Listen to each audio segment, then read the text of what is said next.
Pour répondre à l'opéra de Bernstein qui s'appelle Trouble in Tahiti, qui est une histoire d'amour qui arrive au milieu du XXe siècle, il fallait trouver quelque chose qui soit une réponse, une histoire d'amour, mais au début du XXIe, à la fois ultra contemporaine et très rapide.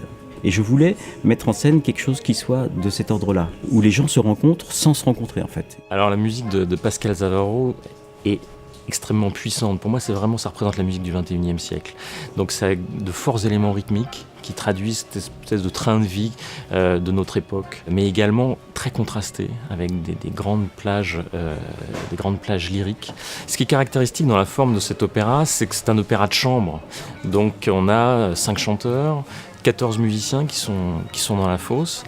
Donc c'est un format qui permet d'être assez flexible, assez souple. Dans un opéra de poche, tout est concentré. Les comédiens, chanteurs vont être amenés à la fois à investir des tas de personnages en fait.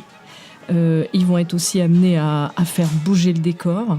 Et tout ça, ce ne sont pas des contraintes, c'est pas vécu comme des contraintes, mais au contraire, c'est des catalyseurs d'imaginaire. C'est des entrées de liberté pour l'imaginaire. Ce qui m'a intéressé, c'est qu'il y a un flux permanent. Comme tout se passe à travers les réseaux sociaux, à travers Internet, à travers des téléphones, des SMS, je voulais que tout soit en permanence dans un flux, en fait, qu'on sente qu'il y ait une énergie de flux en permanence dans la musique. Sous couvert de parler des nouvelles technologies, du monde d'aujourd'hui, vers quoi nous emmènent les écrans de nos ordinateurs, de nos portables, je m'aperçois qu'on bute toujours sur la même question.